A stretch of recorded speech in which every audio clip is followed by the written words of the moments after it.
Hey everybody, thanks so much for joining. I just want to do a quick review on CGM from Nutrisense and my experience with it. So just to get straight to the point, it is a small sensor that goes on the back of your arm.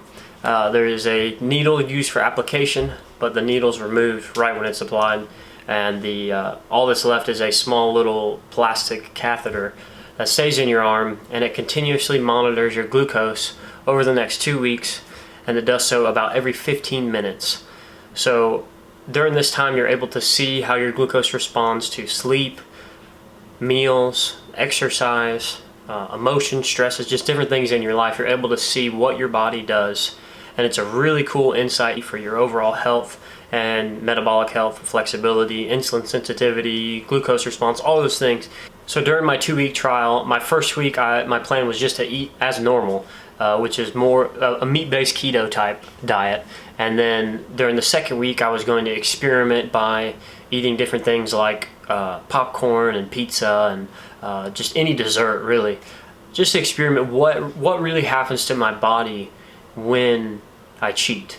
And I was pleasantly surprised, and we'll go into some of that data here in a little bit. I'll actually show you images of the app and talk you through things. So anyways, just to jump into my experience, one of my favorite things about it was having a dietitian who was assigned to you during those 2 weeks to look at your data, to look at how you're responding to different meals, and to give you tips and pointers and to answer any of the questions that you had. So I had a dietitian named Marissa, and she was wonderful. She answered all my questions, and I was really happy to see just how knowledgeable she was when it came to keto and carnivore and low carbohydrate diets and what your glucose should look like when you're on such a diet. So having that dietitian during the whole 2 weeks and just being able to pretty much you can like text within the app, you can send messages within the app, and to be able to have that feature was super awesome.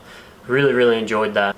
So I just randomly throughout the day, I just sent her, I mean, she probably ended up with 5 to 10 questions by the end of the day, and the next day she'd send me this huge message of trying to respond to all my questions at the same time. So it was really awesome. Long story short, I really enjoyed my experience with it, and they actually did something really cool. They gave a promo code you can use. It's in the description below, Papa Ketone, all lowercase, and you'll get $50 off a 1-month subscription. So I just did a little 2-week trial, but you can do 1 month, and that'll give you, I mean, a really broad overlook and detailed look into your metabolic health and your glucose sensitivity and all these things.